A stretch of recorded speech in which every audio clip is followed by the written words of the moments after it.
How can our assessment decisions increase equity for all learners in our classrooms? Do you consider learning targets a valuable piece of instruction, learning, and assessment? And should teachers give zeros for cheating or deduct marks for late assignment submissions?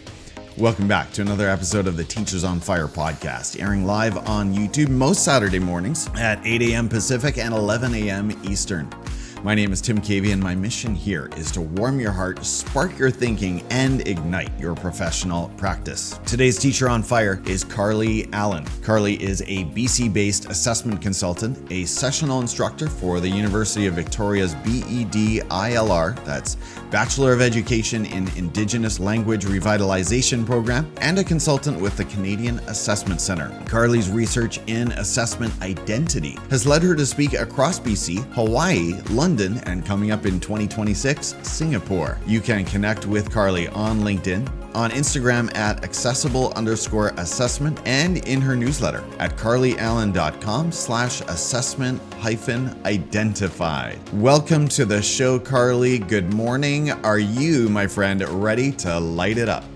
Good morning. Yes, I am ready to light it up. Thanks for having me. I am so honored to have you. I've observed your work for the last year or so, and truthfully, most of this year, 2025, I took away from the podcast. So I was sort of in that position of thinking, I wish I was still doing the podcast so I could talk to this person about assessment, particularly in BC. But of course, we will talk about principles that expand beyond our local jurisdiction as well. It's going to be a great conversation. I'm excited to have you here. Let's jump right into it with this one. When we're talking about assessment, what are we talking about? Is this about tests and exams, or what is it? Great question to start. So, I think a lot of folks think that assessment is connected to tests and exams. But actually, assessment encompasses so many more things, from the micro little connections we have with students, such as observations, conversations, what you are seeing and hearing in the classroom space, all the way down to, yeah, some tests and some exams, but it really encompasses everything that you're doing in the classroom as an educator all the time. So great. Okay, so it's much more. What I'm hearing from you, it's data from all kinds of sources. Let's take on the second part of that then. What should be the purpose of assessment? Why do we assess student work? So assessing student work actually drives the learning forward. That is the main idea of assessment. That's why we assess. So we're not assessing for a grade to put into a grade book and live there until our reporting season. We are assessing to see what our students know and then move them forward on their learning journey. So the cool thing about assessment, the word assessment actually is a verb. And I talk about this a lot when I share this work with schools. And there's two parts to this word. So I like to write it with assess and then a slash and then the word meant after. And in my research, I learned about this. And the word assess, it means to sit beside a learner and to kind of gather an understanding of what they know about something, whatever it is. And then the meant part of the word is that verb, it's the action. What do you do with that? And so if you are sitting beside and doing something with the information you've gathered, then you are doing assessment. All right. Yes, I love that image of sit beside. We are coaches, we're mentors, we're guides. Many words we can insert there, but it's an all-encompassing process. And like you said, it should be informing our next instructional decisions. There we go. So, Karley, speaking of assessment decisions, how can they increase equity for all learners in our classrooms? I know you've done some work in this space. I have done some work in this space. This is kind of the overarching theme of my research. Assessment is the tool for equity in education, essentially. And it's such a heavy question, but the simple answer is when we are assessing for equity in our spaces, like if folks who are listening to this right now think about their students, think about their classes or a class they've had in the past where you've got students on this whole range of a scale of ability. And every single one of those learners is going to be a rock star at something and going to be struggling in an area of something else. And not a single student is going to be the same. And so when we're assessing for equity, we're really looking to highlight our learners' strengths. We want them to feel good about their learning. We want them to feel engaged. And when you are using assessment as the tool for equity, it's giving everyone opportunity to grow, opportunity to learn. We're not holding students back because of our assessment practices. We're launching them forward and supporting them and walking alongside them in their journeys when we're assessing for equity.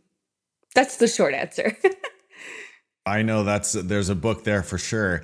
I like everything you said there, and I can hear echoes of that in our BC assessment paradigm that we're operating in terms of strengths-based assessment and feedback and so forth. You said that you want every learner to feel good, and I agree with you. But let's clarify that. That doesn't mean we are somehow making the assessment more, I'm struggling for the words here. We're still communicating clearly and accurately where their learning is, but we're just doing it in a way that says, hey, you've got your next step in front of you and you are a capable learner. Do I have that right? You do. Yeah, absolutely. So we're not lowering the standard or Right, lowering the bar of expectation. Sorry. We're right. keeping that expectation for each learner high. And we are encouraging them to move toward that through assessment through an equity-based lens. Yeah, awesome. So let's talk about assessment as identity. What do our assessment decisions have to do with our identities as educators? Is this a values conversation? Say more about what this can mean.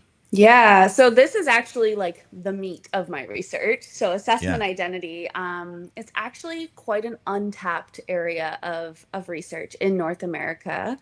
There's some research coming out of the maritime provinces. So Andrew Coombs, Chris DeLuca, those folks working at a university level really for research. And then New Zealand and the UK have some research coming out around assessment identity. But when I share this with folks in schools, it's basically crickets when I ask, like, who's heard of this? Some people have heard about it from my Instagram. And I'm like, beyond my Instagram, where have you heard of this? So, when we're talking about assessment identity, essentially what it is that every single educator in this profession has an assessment identity. And the cool thing is, you don't actually have to create it, you don't have to discover it because it's already there. You just need to start getting curious and start to explore it. And so assessment identity has kind of come to the field of education through the other term assessment literacy, which is, like your collection of tools and resources that you know about and that you use and what you know about them and when you use them and all that kind of stuff. The field is flooded with definitions of assessment literacy, which has kind of given rise to this idea of assessment identity. And it's much more personal. Um, it's comprised of our stories and our experiences throughout our lives as human beings and also our school experiences, either in our own K to 12 experiences or university experiences. And those play a role in decisions we make in our classrooms as educators. The other thing here, though, is unfortunately, if teachers don't learn about assessment and they don't learn about their assessment identity, either in their teacher education programs or early in their career, they hold on to things that they're taught. So they assess the way that they were assessed. Yeah. And we're all products right now of a graded system. And so you can kind of see where this is going, right? Like we're going to assess the way we're assessed because that's what folks know. And so it's really, really, really important to kind of interrogate and start to get curious about your assessment identity and start to question, you know, did this practice serve me as a student? And if the answer is no, maybe we need to get curious about something else. Well, thank you for joining us, educators. If you're finding value here, whether you're joining us live or on the replay, give the video or the podcast episode a like, and we'd appreciate that. Karley, let's keep going with this question now. Learning targets. Love getting into this. I'm sure you've seen the reels of teachers sort of making fun of the overhyped or overstated value and importance of learning targets, or overstated as they see them. So let's talk about them. Learning targets or learning goals. Are they a valuable piece of instruction, learning, and assessment in the classroom, or are they a waste of teacher time and energy? Yeah, let's get into this. So I believe my firm belief is that learning targets or goals are essential. And here's why. So I think that when a teacher knows the direction that they want their students to move toward, or they know what they want their students to understand, that is clarifying for the teacher. And every little interaction that happens, formative assessment, conversations, observations, maybe a quiz here and there, every little thing that happens working toward that target or that goal is going to inform the student's depth of understanding. Now, on the flip side, the students also need to know where they're going. And I think a really clear example of this is a co-constructed success criteria. So my most recent classroom experience is actually in grade 1 and 2, so early primary. And let me tell you, those little kids can create a co-constructed success criteria for anything. And of Love course, it. I've walked them through the process. They know we gather at the carpet, we talk about what we need to do for whatever task to be successful, and they know what's coming. And the thing is, I kind of limit that list to like 3 things for that age Sure. because that's enough, right? That's enough. But Yeah. then they know what they Mhm. need to do. And it helps them feel calm. It helps me as the teacher when they come to me and say they're done. I can say, "Oh, let's look to our success criteria that we made together. Oh, it looks like you need to go work on this piece." Um, that all ties into a learning target, I think, in my mind anyway, and it helps guide the direction. Otherwise, how are students supposed to know what they need to do in order to be successful? And how am I supposed to assess that on a way that is fair for each learner? I mean, I've done in my practice before, like I haven't done this for my whole career. At the very start of my career, I was a brand new teacher. I didn't know about this kind of practice, and so I was just assessing work from my middle school students, not realizing that I hadn't even told them what they needed to do to be successful. There wasn't a goal, there wasn't a target, and that makes it really hard to assess. So that's honestly why I think they're the most important, is to give everyone something to work toward. Karley, I just love that vision that you shared of those little primary students building that success criteria together on the screen or up on the wall. That just makes my heart so happy to Mhm. hear about that.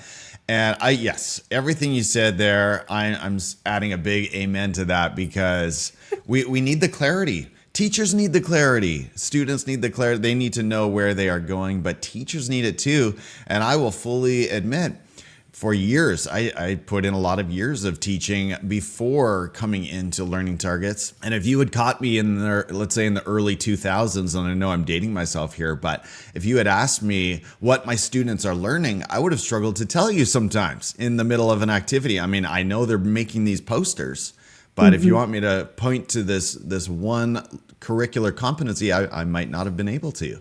And then that becomes a problem when you sit around and you start assessing that work, because this student didn't use capital letters when they should have. Do I take off marks for that? I don't know. I'm just wandering around, sort of putting points together, but I don't have a clear focus, don't have a clear goal. So to me, Mhm. learning targets are so important.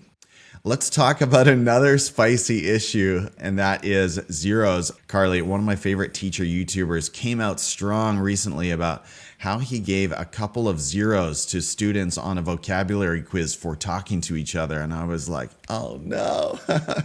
So, what do you think? Should teachers give zeros? And I know this question doesn't make total sense in the BC context, but should Mhm. we give zeros for cheating or deduct marks for late assignments? Yeah, so good question. I also, hang on, I need to put my coffee down. I need to get both hands ready for this one. Yeah. Um, And okay, so it doesn't make sense in the BC context now in our landscape, but it used to. Sure. Um, And maybe in 11, 10, 11, 12, it still yeah, does. absolutely. Right. Absolutely. I just talked about this in depth with a school yesterday. We had a Pro D day yesterday and I was sharing my work there. So, okay, here's the thing that I think about zeros or taking marks off for late assignments. I have done this when early in my career when I worked in middle school. Um, we were using our old curriculum still, so here's me dating myself. Um, I have not done this personally in my practice in the university setting because I have been connected to several post-secondary institutions. And as I, yeah, here's the thing. No, that's the bottom line. No, because taking marks off for late assignments is actually focusing on a behavior. I agree. And excuse me, I don't think that we're assessing behavior. That would actually make me curious about what's going on for that learner. If work is late, consistently late, what's happening there for that learner? That is a catalyst for a conversation and a check in with that individual as a human being. So, no, I don't think we should be taking marks off for late work. And I also am curious about this concept of a zero. Because I believe that if we're using assessment as punishment, we're actually just reinforcing a lot of the trauma that is actually still inherent in our system here in BC. I was a student in the K to 12 system where marks were given since I was in grade 4. My experience was that I always wanted the highest mark and I always worked so hard to get it. And that's a whole different story about my assessment identity and where that please perform perfect kind of mentality came from. When I was given marks or received marks that were less than what I expected, and I will share, I did fail a class in university. That was devastating to me. It crushed me. And so I really also am curious about this concept of a zero because I think it opens the door again to a conversation with that learner.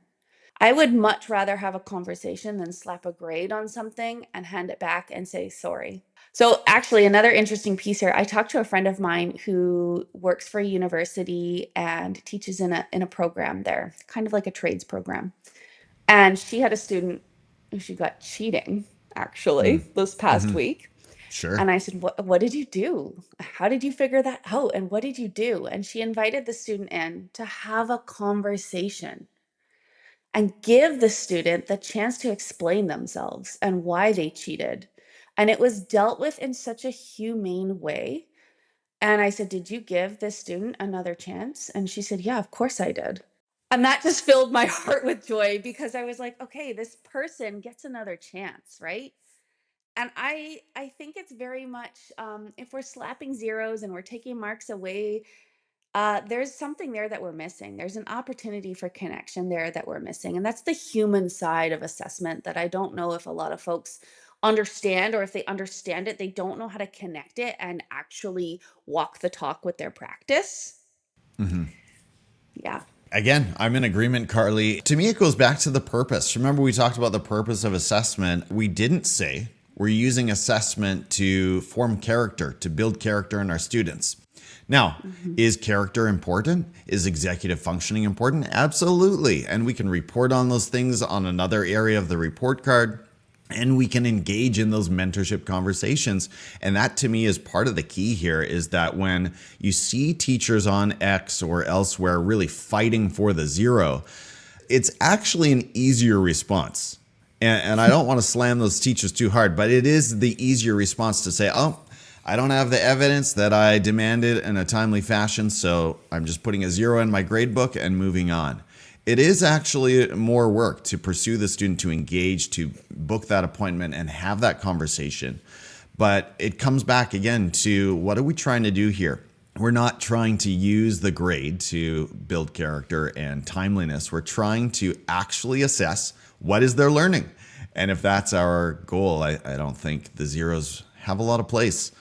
Let's talk about formative assessment moves, Karley, that teachers can make to collect evidence while saving their sanity. I saw something in your materials or on your website about this, so I know you have some ideas here.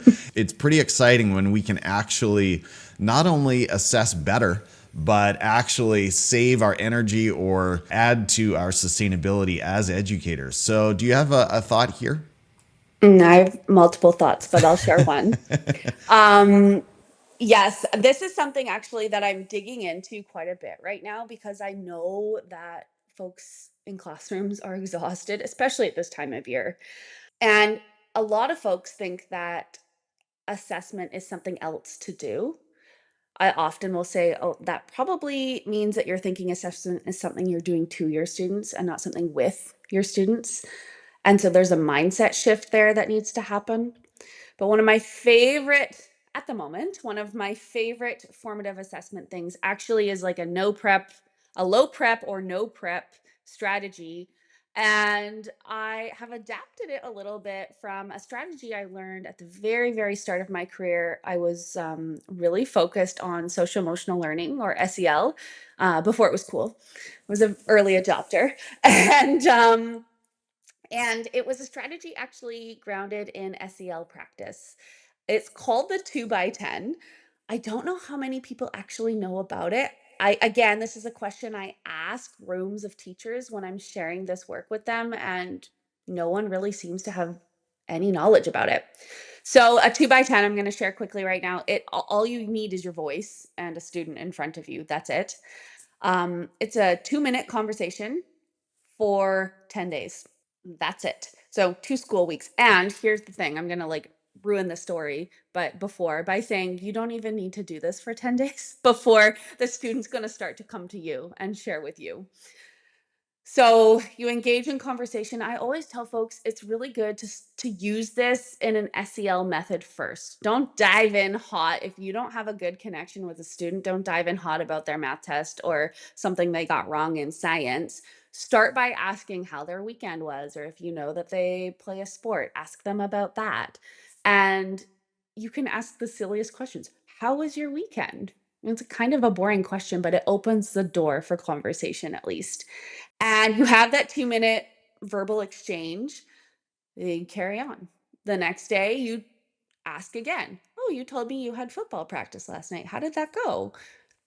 They talk. The next day, same thing. Typically, in my experience, by the third or fourth day, kids are picking up that, like, you're going to come to them and ask them a question, even if it's just at the start of the day, rather informally. And they're going to feel okay to come to you. And they're going to start to talk to you, which frees you up to do this protocol with another student. Once you get really good at that and you feel confident, then you can shift it to a mini conference kind of assessment chat. And so you can go up beside a student and you can say, "Hey, Tim, I noticed on this piece you were writing in your journal, like, tell me more about that. That sounds really interesting." And then all of a sudden, you've got this question where you can have this dialogue, which is inevitably going to lead into something else that you can talk about in terms of assessment. So that's my favorite low prep, no prep strategy right now, the 2 by 10. I'm encouraging folks everywhere, go try this. Just play with it and see what comes up. And if you're a kind of person who wants to document, keep a class list on your desk or on a clipboard somewhere and go take a couple notes. So good. I love the relational sound of that, and that unlocks so much those moments of genuine connection with students when you start to build that trust over time. Isn't it amazing? Like, we're in such an amazing field, right? When relationship with these little human beings, these, well, not so little in the later grades, but these young people actually paves the way for authentic learning, powerful learning. It's reporting season here in British Columbia, Karley. So I want to give you this one. And I think teachers wrestle with it. I know you've done some great work around developing proficiency. And actually, just to give my viewers here a little bit more context, if you're a podcast audio only listener, we'll try to fill you in on what we're putting up on the screen here. But in British Columbia, we've got a 4-point proficiency scale. This applies in K through 9. And it's based on 4 gradations of learning: emerging, developing, proficient, and extending.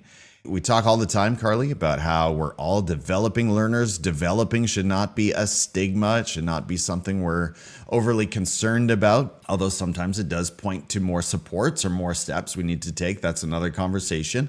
But let's talk about extending today. I think sometimes teachers really want to give extending as sort of by way of reward. That's what I see sometimes. Could you just talk about how can we think about extending proficiency as BC educators? Yeah, you're right. This is a very contentious area of the proficiency scale. I mean, they all are in their own way. But you're bang on there with it. Teachers feel that extending is this realm that's unreachable. And I mean, I've been in circles and conversations where we're wondering if we even need to have extending on our proficiency scale. And here's what I've landed on. Here's what I've landed on. I had the same conversation yesterday with a room of teachers as well. Extending needs to be an option for learners. It cannot be framed as something that is so far beyond the scope of even trying to get there. It needs to be an option. And actually, something really cool that a teacher said yesterday in my Pro D with this particular school, she said, I wonder what would happen if I actually offered the way that students could access extending first. And I was like, that's a great thought, actually. So, in my mind, that looks like I really enjoy using single point rubrics, to be honest. And so, I'm curious about what if there was that opportunity for extending in the middle of that single point rubric with the strength and stretch on either side or whatever kind of language you want to use. But we're working toward extending. And what might that look like? Here's what it doesn't look like, Tim. Doesn't look like more work. Right. Doesn't look like another booklet of math questions. Yes, thank you. It doesn't look like an extra project because you know who that becomes more work for? The teacher. Yeah. So we want this is less is more situation, honestly. So the way that we can explore extending for our learners, I like to say, is going deeper instead of wider. So depth over breadth. We're looking to find depth in content understanding or depth in how a student understands a competency and applies it elsewhere, depth in what a student can do with what they've learned. A really neat example that I was sharing just yesterday with folks in higher level science, for example. Can some higher level science students take a complex idea that they learned in biology, let's say, and boil that down to a 5-minute experiment or explanation that grade 8 students could understand? You're pulling in all kinds of ideas there on leadership and deep understanding. It takes deep understanding to be able to boil a complex idea down into something that you can teach to younger students. Um, Another cool thing in terms of extending that I was thinking about for folks who work in the exploratory or the gym PHE kind of setting or a home ec or a workshop class. This particular example is for a foods class, let's say. Instead of creating more work and saying, "Oh, make a recipe book." I don't know, whatever. I'm coming up with this at the top of my head. Take a recipe that you're working with and create it to be more culturally responsive or culturally inclusive. What would that look like? Justify that. So these are these action words where you kind of need to include those in your extension offering. I like the idea of offering this to students first. That's probably going to spark some kind of motivation in them to move toward that direction. So here's where I disagree with the ministry, and no disrespect, because I worked on that teacher working team for 4 years and I loved every minute of it. But I don't know if it's right to say that the proficient is the goal for every student. I think we need to raise the bar a little higher Wow. and coach our kids toward extending. Here's the other thing about this proficiency scale model that's up on the screen right now. I don't love the arrow that points from emerging to extending. I think that gives the connotation or it insinuates that learning is moving in one direction. And we know that's not true. So what I've done actually for a teacher I was working with, she's up in Williams Lake last year around this time, I created a cyclical model and I've shared that on a couple different platforms more recently. And I always offer it to the teachers that I work with because it kind of helps them shift their thinking around the proficiency scale and have these conversations with their students and the families and caregivers of their students. Because a lot of folks still think that, proficient is where they want their kids to be. And kids are like, how can I get extending? And then if a kid cycles back through developing, the families are like, oh, my kid's falling behind. And that's not Right. necessarily true. But when you look Mhm. at this linear model on the screen, no wonder they think that, right? It kind of looks like the arrow's going in one direction. So the other direction must mean they're falling behind.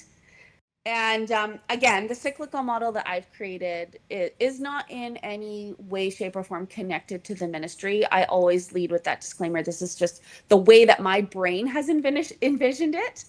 And I created it really quickly last year to share with this teacher I was supporting. And I haven't actually changed it because she came back with fantastic feedback.